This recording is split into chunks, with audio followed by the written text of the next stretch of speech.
En esta oportunidad estaremos terminando el capítulo 18 y la lección anterior vimos la reacción ante la destrucción, ante la caída de Babilonia de los reyes, o sea, los gobernantes del mundo que tenían relación con ella y también de los comerciantes, los mercaderes. Ahora vamos a estar viendo la reacción de aquellos que su trabajo es el comercio a nivel marítimo, los navegantes, los capitanes de los grandes buques, pero también vamos a ver algunas de las razones por las que este castigo cae sobre Babilonia. Así que vamos a estudiar la parte final del capítulo 18. Apocalipsis capítulo 18, vamos a ver de los versículos 17 al 24. Cuando empezamos a ver el capítulo 18, precisamente, en el versículo 2, vimos el anuncio proléptico de la caída de Babilonia. Ya hemos repetido esta palabrita rara, ¿verdad? Una prolepsis es expresar como que ya sucedió un evento que va a pasar en el futuro. Eso es el concepto de proléptico. En la sección anterior que vimos la semana pasada, también estudiamos el lamento de los políticos, o sea, los reyes y gobernantes, así como también el lamento de los comerciantes por la destrucción de Babilonia. Y decíamos que básicamente lo que les dolió más es que afectó sus intereses, tanto de un grupo como del otro. Y vamos ahora a entrar al versículo 17, donde va a aparecer un tercer grupo de los que se lamentan por la caída de Babilonia. En el versículo 17, porque en una sola hora ha sido asolada tanta riqueza y todo timonel, todo el que navega de lugar en lugar, y los marineros y cuantos trabajan en el mar, se pusieron de pie desde lejos. Esta frase la vimos en uno de los versículos anteriores, donde desde lejos miran la caída de Babilonia. Bueno, la primera parte del versículo 17 en realidad es parte del versículo 16, ¿verdad? Porque finaliza el contenido respecto a los comerciantes, recordando lo rápido que sucedió la destrucción de Babilonia. Ahora, el versículo 17 en su segunda parte se refiere a un tercer grupo de personajes afectados por la caída de Babilonia. Y vamos a ver cuáles son estos personajes. Dice que estaban involucrados aquí todo timonel, dice, ¿verdad? Esto incluye al capitán y los oficiales de las embarcaciones. Luego nos agrega también todo el que navega de lugar en lugar. Esto se refiere a pasajeros en el caso de los barcos que ese es su objetivo. Luego un tercer grupo acá dentro de este subgrupo, o perdón, un subgrupo dentro de este tercer grupo que estamos viendo son los marineros, y el cuarto es, aquí, dice, cuantos trabajan en el mar. Y aquí lo que se entiende es que se refiere, además de los que están en los barcos, en los buques, también pescadores, y uno de los autores menciona buscadores de perla, o sea, toda aquella persona que logra su sustento y hace sus negocios relacionados con el mar. Entonces ahí están timonel, pasajeros, marineros y todos los que hacen su vida relacionado con el mar. Este tercer grupo incluye a las flotas mercantes que trasladan las mercaderías de los comerciantes. Y ustedes se recordarán que desde el punto de vista político se lamentaban los reyes, decíamos los gobernantes, porque de alguna manera su relación con Babilonia era clave para el poder que ellos tenían en sus respectivos países. Los otros que se entristecieron y les afectó mucho, pues los comerciantes, porque dijimos que Babilonia de alguna manera era un centro comercial, hablamos de lo que eran los brokers, ¿verdad? O sea, un lugar en donde se transaban todos los negocios entre comprador y vendedor, y ahí estaban los intermediarios y dependía para todo el negocio, dependía lo que se hacía en Babilonia. Entonces, les afectó. Bueno, el versículo 18 dice, los de los barcos, ¿verdad? Los de los barcos son los que están viendo esto. Y viendo el humo de su incendio, daban voces diciendo, ¿qué ciudad era semejante a esta gran ciudad. O sea, viendo la caída y destrucción de Babilonia, expresan eso. ¿Y qué quiere decir esta expresión? Es algo como decir, no hay ciudad que se le ponga a la par a Babilonia. En ese momento, el poderío que tenía, fíjense que vimos que tenía un poderío religioso, espiritual, y un poderío económico mezclado con lo político, ¿verdad? Y lo comercial. O sea, ¿qué ciudad como esta? No, no había ninguna en ese momento que se le pudiera poner a la par. Expresa también este tercer grupo de los que se manejan en los barcos, en los buques de transporte de mercadería o de personas. Dice que también echaron polvo sobre sus cabezas, llorando y lamentando, gritaban diciendo, ¡ay, ay de la gran ciudad! En ella todos los que tenían barcos en el mar se enriquecieron de la opulencia de ella, porque en una sola hora ha sido asolada. Esta expresión, echaron polvo sobre sus cabezas, hay múltiples pasajes en el Antiguo Testamento que ejemplifican por qué hacían esto. Yo solo les pongo un ejemplo. La expresión simboliza una gran pena o dolor. Por ejemplo, en el pasaje allá en Josué capítulo 7, para darles contexto, ellos están conquistando la tierra prometida y en ese trabajo llegan y empiezan a atacar a uno de los feudos que habían en tierra prometida y resulta que teniendo incluso buen número de soldados a su favor, resulta que los derrotan los de esta ciudad y entonces regresan así estupefactos Josué y todos los demás combatientes porque no se explicaban por qué es que no habían logrado ganar. Y ahí es donde está el contexto de este pasaje, donde dice, entonces Josué rasgó su ropa y se postró en tierra sobre su rostro delante del arca del Señor hasta el anochecer. Él y los ancianos de Israel y echaron polvo sobre sus cabezas. Eso quiere decir que lo que expresaron es una gran pena y dolor por el fracaso que habían tenido. Solo para cerrar esta cita, lo que había pasado es que Dios les había ordenado que tenían que arrasar con la ciudad que conquistaban, que no podían tomar para ellos mismos nada de lo de esa ciudad.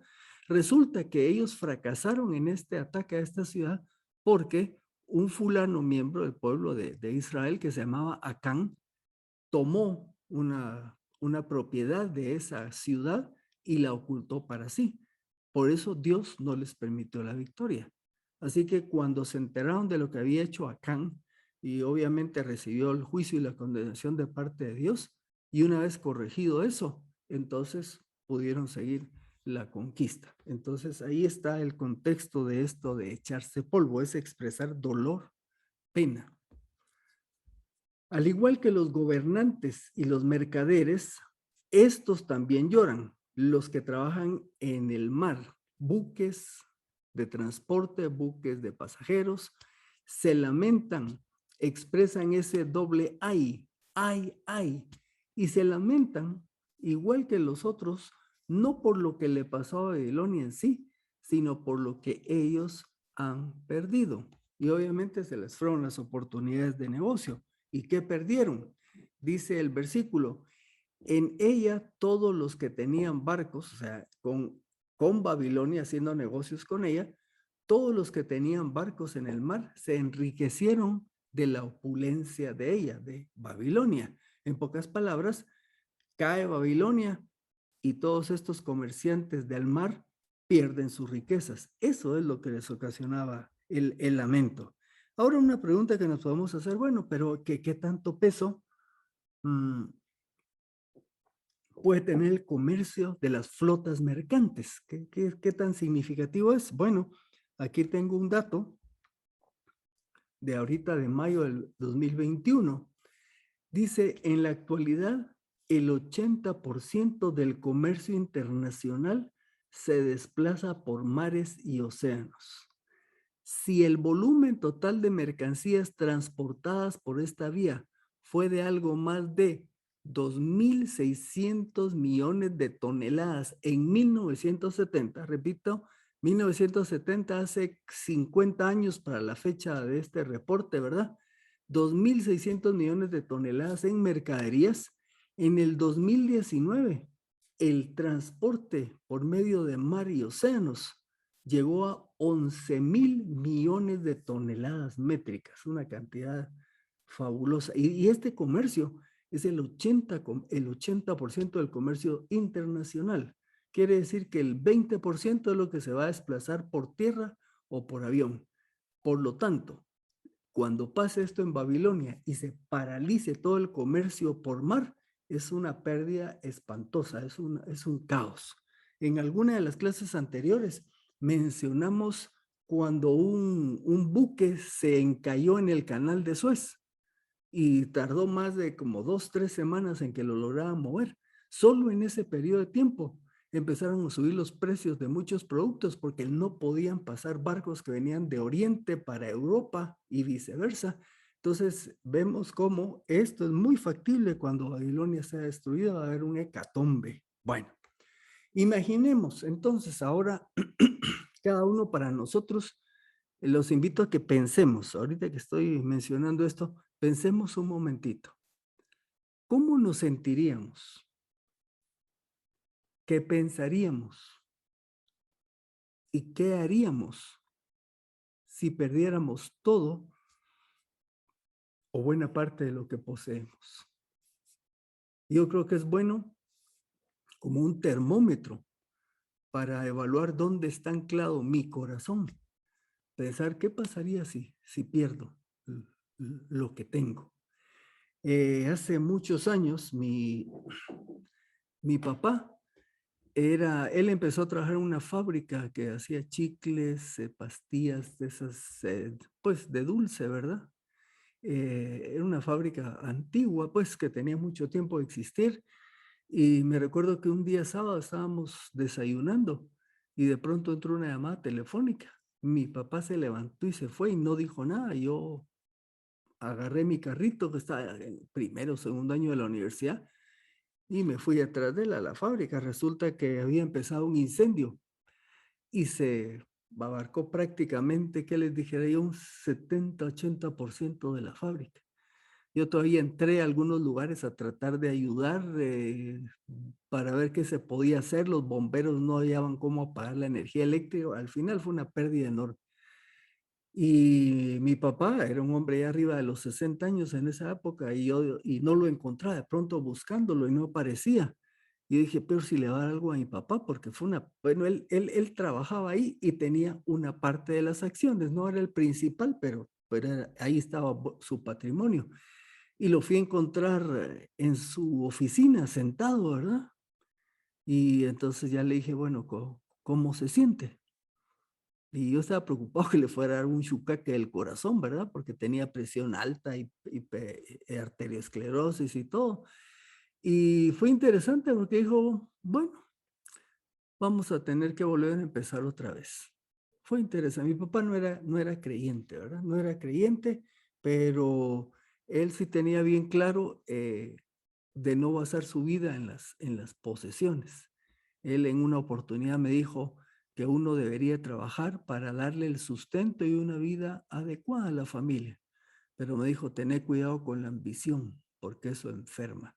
Y él, aunque no era creyente en ese aspecto, sí tuvo una vida centrada. Y así que esto nos invita a nosotros, así como se dolieron los gobernantes, los mercaderes, los de los barcos, por todo lo que perdieron, pues evaluémonos a nosotros mismos qué pasaría si perdiéramos nuestro patrimonio. Repudiar el babilonialismo, si se le quiere llamar así a esa tendencia materialista, repudiar el babilonialismo quiere decir no trabajar por hacer un nombre para mí, sino para Dios. Se recuerdan que Babilonia viene de Babel y donde aquella comunidad dijo construyamos una torre para hacernos un nombre. ¿Ok? Entonces nosotros tenemos que tener cuidado que en la actividad que desarrollemos, puede ser que usted sea un comerciante, un profesional, un maestro, una ama de casa, una secretaria, un receptor, no importa lo que sea. Mucho cuidado que usted esté trabajando para que usted sea reconocido y destacado, ¿verdad? Sino que nuestro objetivo es ser hacer las cosas como para Dios y no para los hombres. Recordemos, mi identidad no descansa en lo que poseo, o sea, la casa en la que vivo, o la ropa que visto, o el carro que manejo, no determinan quién soy. Mi identidad está determinada en Cristo. Debo vivir para el cielo, no para la tierra. Recuerden lo que Jesús enseñó en el Sermón del Monte. No acumulen para ustedes tesoros en la tierra, donde la polilla y el óxido corrompen, y donde los ladrones se meten y roban.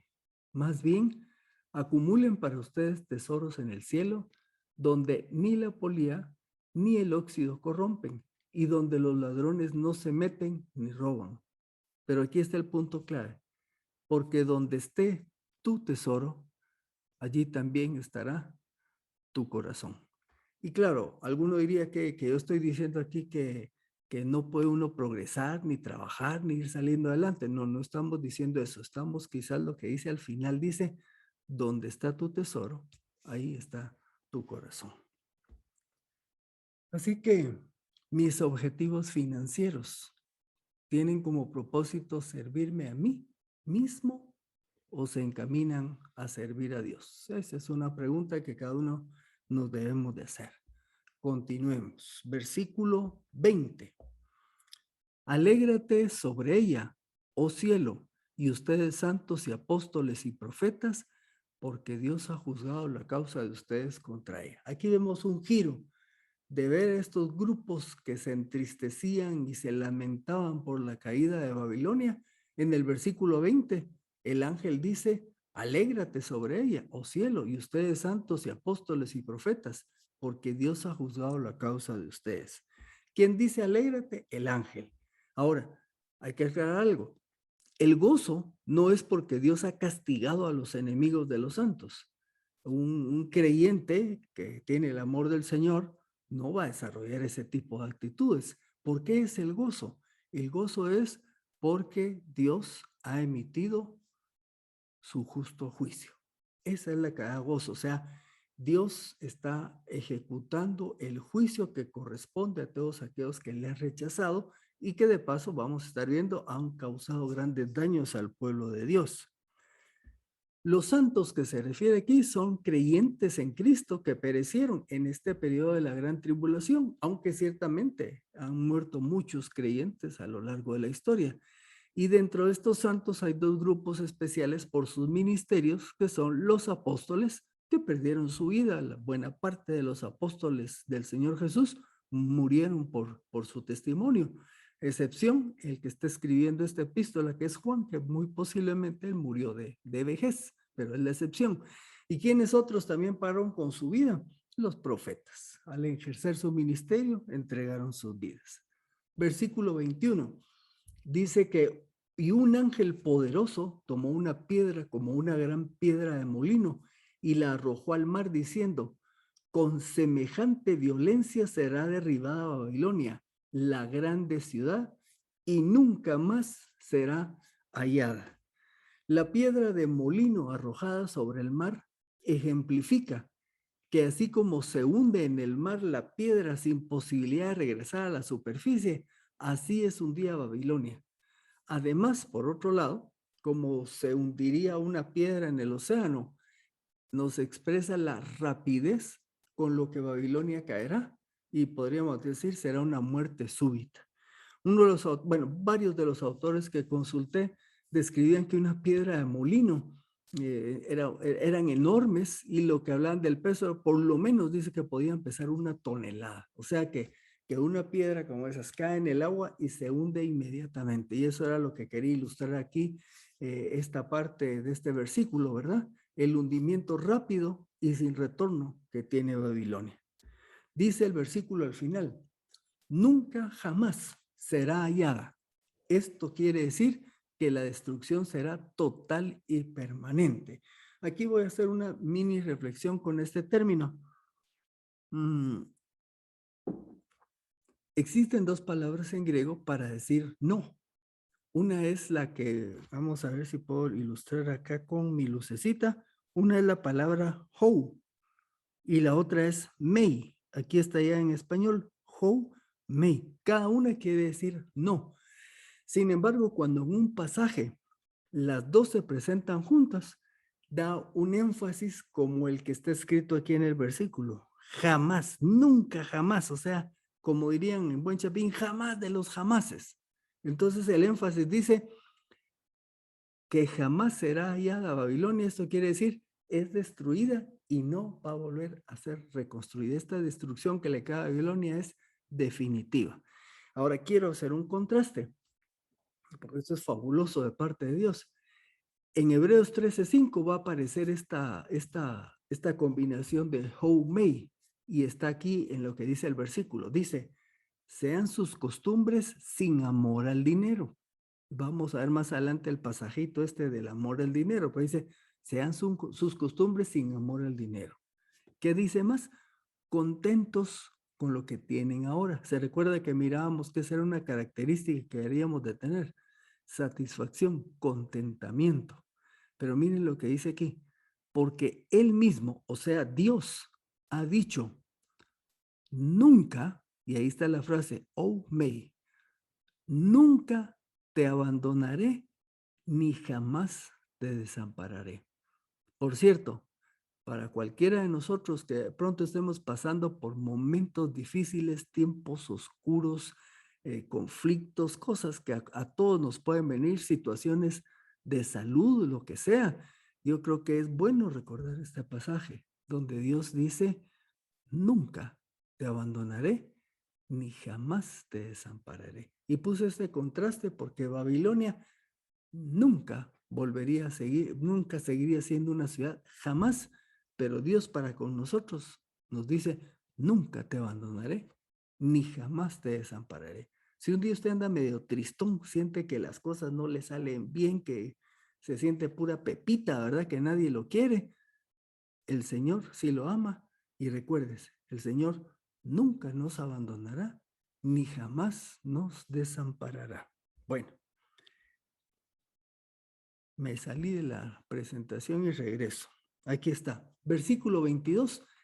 Esta combinación se las puse así como en turquesa porque vuelve a aparecer y aparece 3 veces esta homemade. Y aquí dice, nunca más será oído en ti el tañido de los arpistas, de músicos, de flautistas o de trompetistas. Nunca más se hallará en ti ningún artesano de cualquier oficio y el ruido de los molinos nunca más se oirá en ti. O sea, todas estas actividades cesarán definitivamente. ¿Qué pasa? Con la destrucción cesará en definitiva toda actividad cultural, lo que vimos los trompetistas, arpistas y todo, la parte comercial y la parte industrial de la ciudad. Se viene todo esto abajo. El versículo 23 dice, la luz de la antorcha nunca más alumbrará en ti, y la voz del novio y de la novia nunca más se oirá en ti, porque tus comerciantes eran los magnates de la tierra y porque todas las naciones fueron engañadas por tus hechicerías. Bueno, vamos a ver que esta primera parte del versículo, donde dice, la luz de la antorcha nunca más alumbrará en ti y la voz del novio y de la novia nunca más se oirá en ti. En aquellas ciudades, en tiempo de Juan, por supuesto, no había energía eléctrica. Así que la iluminación era artificial por medio de antorchas o velas, y normalmente los que mejor podían tener alumbrada su casa por la noche eran las personas que tenían posibilidades económicas. Así que la caída de Babilonia, uno de los elementos es adiós, esa oportunidad que tenían de estar disfrutando de un buen modo de vida, porque eso se termina. Y la frase, o sea, y eso tiene que ver con la vida social, con la vida de diversión, y que no habrá novio y novia que se oigan en el lugar, es porque no habrán celebraciones. O sea, la vida social de Babilonia también se vino abajo. No solo lo político, lo comercial, lo religioso, incluyendo lo social, termina. Aquí les voy a presentar una comparación entre estos versículos combinados del 22 y 23 con un pasaje de Jeremías, donde Jeremías está dando la profecía de Dios, pero para Judá, cuando va a venir Nabucodonosor a destruirla. Pero vean qué parecidas son los dos aspectos. De su lado izquierdo es Babilonia y su lado derecho es para Judá. Será oído en ti, o sea, nunca más, me faltó la palabra, nunca más será oído en ti el tañido de arpistas, de músicos. También dice que la luz de la antorcha nunca más alumbrará en ti, el ruido de los molinos tampoco, y la voz del novio y la novia nunca más se oirán. Para Jerusalén y Judá, haré perecer entre ellos la voz del gozo y la voz de la alegría, la voz del novio y la voz de la novia, el ruido de las piedras de molino y la luz de la lámpara. En pocas palabras, donde hay una comunidad que se aleja de los caminos de Dios, como le pasó a Babilonia y le pasó a Jerusalén, corren el riesgo de recibir el juicio respectivo de Dios. Así que para nuestras vidas también creo que es bueno cuidar nuestra propia vida para que no nos vaya a tocar una situación de estas. Se nos mencionan en el versículo 23 y 24 tres razones de toda esta situación caótica para Babilonia, tres razones para la caída. Aquí está la primera, porque tus comerciantes eran los magnates de la tierra, dice. MacArthur utiliza esta cita, él expresa qué quiere decir esto de que los comerciantes eran magnates de la tierra. Dice, usando sus riquezas para ascender a posiciones de poder, eminencia e influencia, se ilustran muy bien esto en las escrituras, los maltratos de los ricos, arrogantes y orgullosos, como lo describe Santiago. ¿No os oprimen los ricos y no son ellos los mismos que os arrastran a los tribunales? Preguntaba Santiago. En pocas palabras, la expresión de todo este daño que recibe Babilonia y que hay varias razones. Una es la actividad de los comerciantes, corruptos, vendidos a hacer las cosas ilegalmente, inmoralmente. Esa es una de las razones que le cae el castigo a Babilonia. Otra, porque todas las naciones, dice, fueron engañadas por tus hechicerías. Es interesante que la palabra que se traduce como hechicería es la palabra farmaqueia, de donde se deriva nuestra palabra actual farmacia. Por supuesto, ya no tiene el mismo significado que tenía en este tiempo. Esta palabra se utiliza en el Nuevo Testamento para referirse a prácticas de magia y ocultismo, como se menciona ahí en Apocalipsis 9:21 y en Gálatas 5:20. La sujeción en que Babilonia tendrá al mundo no será total debido solo a su poder militar y económico, sino también a su influencia en el ocultismo. Y recordemos que la parte religiosa es obviamente religión ocultista y fue parte de lo que usó Babilonia para tener ese dominio sobre el mundo. Y la tercera razón de la caída de Babilonia, diría yo quizás la más significativa, es la que está en el versículo 24. Y dice, y en ella, o sea, en Babilonia fue hallada la sangre de los profetas y de los santos y de todos los que han sido muertos en la tierra. Si nos vamos un poco atrás, en el 17:6, el capítulo anterior, cuando Juan ve a esta mujer sobre la bestia, en el versículo 6 dice, vi a la mujer, y ahí anoto, embriagada con la sangre de los santos y con la sangre de los mártires de Jesús. Al verla quedé asombrado con gran asombro. Solo pongámonos a pensar qué mortandad es la que va a haber en ese tiempo de los creyentes, como para que la imagen es de que está embriagada con la sangre.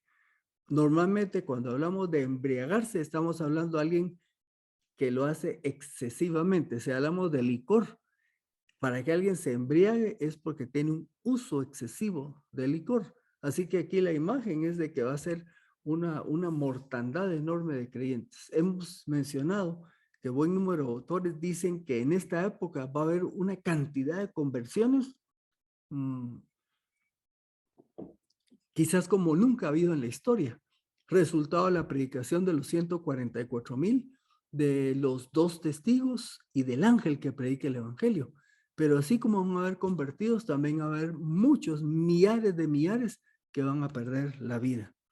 El auge de Babilonia implicará la persecución de los creyentes, y no solo en esa ciudad, sino se dará a escala mundial gracias a su ejemplo y las directrices que va a dar Babilonia a todos los demás reyes con los que dice ahí que los ha influenciado por medio del ocultismo. Con este juicio de Babilonia, Dios responde a la inquietud de los mártires que vimos en Apocalipsis 6:10. ¿Qué decían estos mártires? Y clamaban a gran voz diciendo: ¿hasta cuándo, oh soberano Señor, santo y verdadero, no juzgas y vengas nuestra sangre sobre los que moran en la tierra? Y quiero aclarar algo acá. Para nosotros el término de venganza es como quien dice, como que uno devuelve aumentado con odio y con saña. Ese es quizás nuestro concepto humano, pero en el caso de Dios es cuando Él da el justo pago a aquel que ha cometido una falta. Y entonces en ese sentido es que se habla aquí de que esta obra de Dios, como preguntaban los mártires, ¿cuándo va a pasar esto? Aquí se nos está ilustrando en el capítulo 17 y 18. Para terminar, vamos a hacernos algunas preguntas relacionadas con lo que les hablé allá del Sermón del Monte. Por ejemplo, ¿quiere decir que es problema que tu patrimonio aumente? Patrimonio quiere decir que es el conjunto de bienes pertenecientes a una persona natural o jurídica o afectos a un fin susceptibles de estimación económica. Por definición de diccionario. El patrimonio es lo que uno tiene. Por ejemplo, cuando uno va a un banco y quiere gestionar un crédito, tiene que presentar una declaración patrimonial, o sea, qué es lo que usted tiene y se le tiene que adjudicar un valor. Bueno, como hemos visto aquí todo el problema que se dio para los comerciantes políticos y los navegantes, los que manejaban el negocio, los barcos, quiere decir entonces que está mal que yo progrese desde el punto de vista económico, financiero, material, es malo. Bueno, veamos algunos pensamientos. La posesión de riqueza no es el problema, sino el uso arrogante de la misma. Recuérdese que hubo hombres en la Biblia, por ejemplo, Abraham. Abraham era un hombre que tenía prosperidad material, pues trabajaba, por supuesto, y producía y creció, y eso, claro, tenía la bendición de Dios. Podríamos decir que José, cuando llegó a tener solamente el faraón estaba arriba de él. José era un hombre con una buena posición.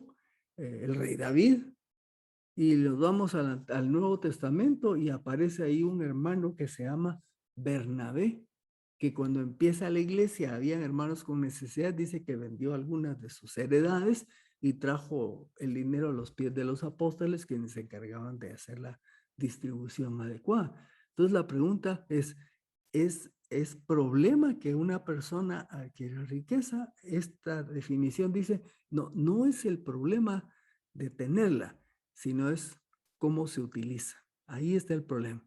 Ahora, miremos lo que dice Mateo, para ir terminando, perdón, lo que dice Pablo a Timoteo. Primera Timoteo capítulo 6, versículo 10. Aquí está el punto.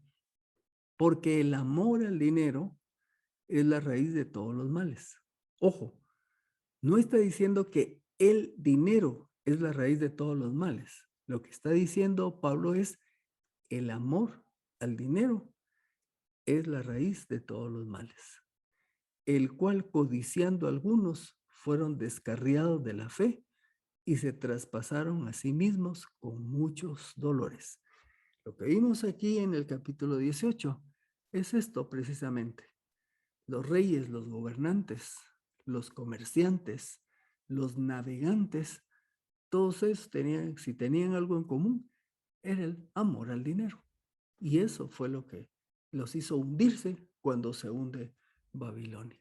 Para nosotros, entonces, tenemos que tener cuidado, recordándonos que donde esté nuestro tesoro, ahí está nuestro corazón. Si mi tesoro es el Señor, es mi relación personal con Él, Es la vida eterna que Él me ha dado. Es mi vida de comunión con Él, mi vida de comunión con mis hermanos. Y eso es mi tesoro. Estamos en un enfoque correcto. Cualquier otra cosa que no sea eso, entonces ya nos desvía totalmente. Así que vamos a llegar hasta acá con el capítulo 18. Bien, terminamos el capítulo 18 con la destrucción total y definitiva de Babilonia. Así que lo que nos queda es con una buena expectativa entrar al capítulo 19 con el retorno de nuestro Señor. Nos vemos entonces.